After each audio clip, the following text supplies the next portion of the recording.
আজকের আলোচনার শিরোনামটা শুনলেই একটু চমকে উঠতে হয়, তাই না? আর্টিফিশিয়াল ইন্টেলিজেন্স বা এআই বাবল নাকি একটা টাইম বোমার মতো, আর তার বিস্ফোরণের সময় ধরা হচ্ছে ২০২৬ সাল। তো এই বিশ্লেষণে আমরা গিনাও এটাই খতিয়ে দেখব, কেন এই নির্দিষ্ট বছরটা এত গুরুত্বপূর্ণ, আর কিভাবে প্রযুক্তি, অর্থনীতি আর আমাদের বাস্তবতার ধারণা সবকিছু মিলেমিশে একটা ভয়ঙ্কর পরিণতির দিকে এগোচ্ছে। শুরুতেই ফ্র্যাঙ্ক হারবার্টের ডিউন থেকে একটা অসাধারণ উক্তি শোনাই। এই কথাটা কিন্তু আজকের আলোচনার একেবারে কেন্দ্রবিন্দুতে ঘাদে। আমরা কি আসলেই প্রযুক্তির মাধ্যমে মুক্তি খুঁজছি, নাকি নিজেদের অজান্তেই নিয়ন্ত্রণের এক নতুন ফাঁদ তৈরি করে ফেলছি? তো এই পুরো ব্যাপারটা দাঁড়িয়ে আছে একটা বিশাল ভিত্তির ওপর, আর সেই ভিত্তিটা হলো নজরদারির এক অবিশ্বাস্য পরিকাঠামো, এক সর্বদৃষ্টা যন্ত্র যা সবকিছু দেখে কিন্তু কিছুই অনুভব করে না। চলুন দেখি এটা কিভাবে আমাদের চারপাশটা ঘিরে ফেলছে। ব্যাপারটা এমন না যে শুধু একটা দেশে এটা হচ্ছে, এটা এখন একটা বৈশ্বিক বাস্তবতা।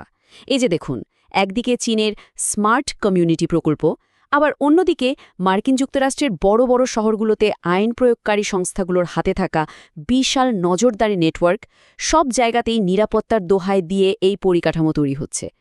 আমরা এমন এক বিশ্ব বানাচ্ছি যা আমাদের প্রতিটি পদক্ষেপের উপর কড়া নজর রাখছে।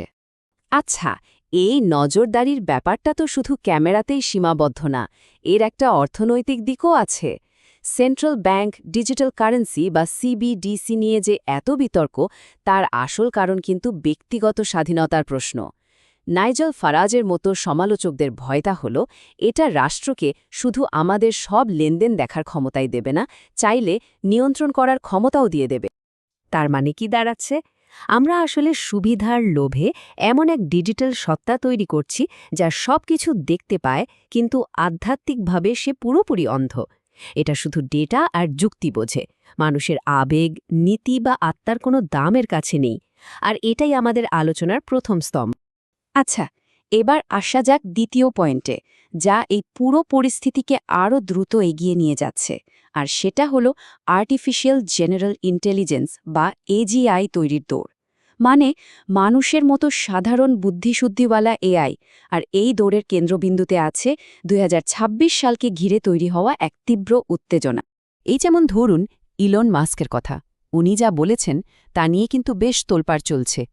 তিনি শুধু ২০২৬ সালের কথাই বলছেন না, বরং তার মতে আগামী বছরের মধ্যেই নাকি এআই একজন সাধারণ মানুষের বুদ্ধিমত্তাকেও ছাড়িয়ে যাবে। ভাবুন একবার, এই দৌড়ের গতি আর এর সম্ভাব্য পরিণতি আমাদের কল্পনারও বাইরে। এই টাইমলাইনটা একবার দেখুন। শুধু মাস্ক একা নন, বড় বড় প্রযুক্তির সংস্থা আর বিশেষজ্ঞরা সবাই কিন্তু ২০২৫ থেকে ২০২৭-এর এই ছোট্ট সময়টার মধ্যে একটা বিশাল পরিবর্তনের ইঙ্গিত দিচ্ছেন। মনে হচ্ছে সবকিছু যেন খুব দ্রুত একটা নির্দিষ্ট লক্ষ্যের দিকে ছুটে চলেছে। কিন্তু এর মধ্যে একটা অন্যরকম ব্যাপারও আছে। একদিকে যখন এজিআই নিয়ে এত মাতামাতি, তখন র্যাডিক্যাল ভেঞ্চার্সের মতো কিছু সংস্থা আবার বলছে যে সুপার ইন্টেলিজেন্স এখনও অনেক দূরের ব্যাপার। এই যে পরস্পর বিরোধী কথাবার্তা, এটা কিন্তু এক ধরনের ধোঁয়াশা তৈরি করছে। একদিকে বলা হচ্ছে বিশাল অগ্রগতির কথা, আবার অন্যদিকে বলা হচ্ছে আসল সাফল্য এখনও বহু দূর। তাহলে আসল প্রশ্নটা হলো, কেন এই পাগলের মতো দৌড়? যখন এর পেছনের প্রযুক্তি আমরা নিজেরাই পুরোপুরি বুঝি না, তখন কেন এর পেছনে ট্রিলিয়ন ট্রিলিয়ন ডলার ঢালা হচ্ছে? উত্তরটা হয়তো প্রযুক্তির মধ্যে নেই, আছে অর্থনীতির মধ্যে। আর এটাই আমাদের নিয়ে আসছে ৩ নম্বর পয়েন্টে, অর্থনৈতিক প্রেরণা। এআই এর পেছনে যে বিপুল পরিমাণ অর্থ বিনিয়োগ করা হচ্ছে, তা এক বিশাল বুদবুদ বা বাবল তৈরি করছে। আর এই বাবল এক মিথ্যা স্বর্গের স্বপ্ন দেখাচ্ছে। এই সংখ্যাটার দিকে একবার তাকান, $4.7 ট্রিলিয়ন। ইউবিএস-এর পূর্বাভাস বলছে ২০৩০ সালের মধ্যে এআই পরিকাঠামোতে এই বিপুল অর্থ খরচ করা হবে। আর এর বিনিময়ে স্বপ্ন দেখানো হচ্ছে এক অসীম প্রাচুর্যের, বিনা পয়সায় শক্তি, সব রোগের নিরাময় আর অফুরন্ত সম্পদ। কিন্তু মুদ্রার তো আরেকটা পিঠও থাকে, তাই না? ডয়েচ ব্যাংকের একটা জরিপে বড় বড় বিনিয়োগকারীরা ২০২৬ সালের জন্য সবচেয়ে বড় ঝুঁকি হিসাবে এই এআই বাবল ফেটে যাওয়ার কথাই বলেছেন। মানে যে স্বপ্নটা দেখানো হচ্ছে তা যে কোনো মুহূর্তে একটা দুঃস্বপ্নে বদলে যেতে পারে।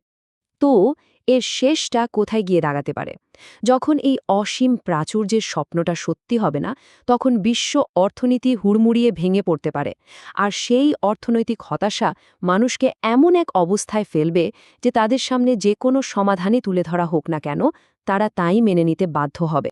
এবার যে পয়েন্টটাতে আসব সেটা হয়তো সবচেয়ে বেশি ভাবনার আর উদ্বেগের। এআই শুধু আমাদের অর্থনীতি পাল্টাচ্ছে না, এটা আমাদের সত্য আর বাস্তবতার ধারণাকেই একেবারে গুড়িয়ে দিচ্ছে। আমরা এমন একটা সময় ঢুকে পড়েছি যেটাকে বলা হচ্ছে জানার সংকট বা ক্রাইসিস অফ নোয়িং। এর মানে হলো কোনটা আসল আর কোনটা নকল তা বোঝার ক্ষমতাটাই আমরা খুব দ্রুত হারিয়ে ফেলছি। ব্যাপারটা কিভাবে হচ্ছে সেটা একটু ভাবুন।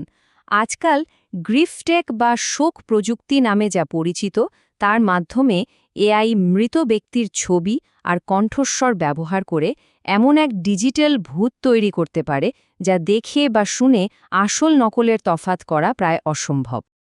এর মানেটা কিন্তু খুব পরিষ্কার। এখন আর নিজের চোখকেও বিশ্বাস করার উপায় নেই। ডিপ ফেক প্রযুক্তি এতটাই নিখুঁত হয়ে গেছে যে ভিডিও প্রমাণকে এখন খুব সহজেই মিথ্যা বলে উড়িয়ে দেওয়া যায়। সত্য এখন আর কোনো ধ্রুবক বিষয় নয়, এটা হয়ে উঠেছে প্রোগ্রামযোগ্য। মানে প্রতারণার জন্য যা যা সরঞ্জাম দরকার তার সবই এখন তৈরি। তো এতক্ষণ যা যা আলোচনা হলো, এবার সবগুলোকে এক সুতোয় বাঁধার চেষ্টা করা যাক। এই সমস্ত প্রযুক্তি, অর্থনীতি আর সামাজিক পরিবর্তনগুলো কিভাবে একসাথে মিলেমিশে এক নিখুঁত প্রতারণার মঞ্চ তৈরি করছে। চলুন এক ঝলকে দেখিনি ২০২৬ সাল নাগাদ আমাদের হাতে ঠিক কি থাকছে। একবার মিলিয়ে দেখুন তো, পাজেলের সব টুকরোগুলো কিভাবে এক জায়গায় এসে মিলছে। একটা নজরদারি ব্যবস্থা যা সবাইকে দেখছে, একটা ভঙ্গুর অর্থনীতি যা মানুষকে হতাশ আর মরিয়া করে তুলেছে, প্রায় ঈশ্বরের মতো ক্ষমতাওয়ালা একটা এআই, আর এমন এক প্রযুক্তি যা বাস্তবতাকে নিজের ইচ্ছে মতো তৈরি করতে পারে। সব মিলিয়ে এটা প্রতারণার জন্য এক নিখুঁত পরিকাঠামো নয় কি? এখন একটা অন্যরকম তুলনা টানা যাক। ইসলামিক ধর্মতত্ত্বে দাজ্জাল বা এক মহান প্রতারকের কথা বলা আছে, যে নাকি অলৌকিক ঘটনা দেখিয়ে মানুষকে বিভ্রান্ত করবে, যেমন ধরুন আকাশ থেকে বৃষ্টি নামানো বা মাটি থেকে ফসল ফলানো। একটু ভেবে দেখুন তো, আজকের দিনে ওয়েদার ম্যানিপুলেশন বা জিও ইঞ্জিনিয়ারিংয়ের মতো প্রযুক্তিগুলো কি ঠিক একই ধরনের অলৌকিক ঘটনা ঘটাতে সক্ষম নয়? তাহলে শেষ প্রশ্নটা কিন্তু থেকেই যায়, আমরা যা দেখছি তা কি কেবলই প্রযুক্তির স্বাভাবিক অগ্রগতি, নাকি এই সমস্ত কিছুর সমন্বয়ে আরও পুরনো, আরও গভীর কোনো এক পরিকল্পনার জন্য ধীরে ধীরে মঞ্চটা প্রস্তুত করা হচ্ছে? ভাবনার ভার আপনাদের ওপরে রইল।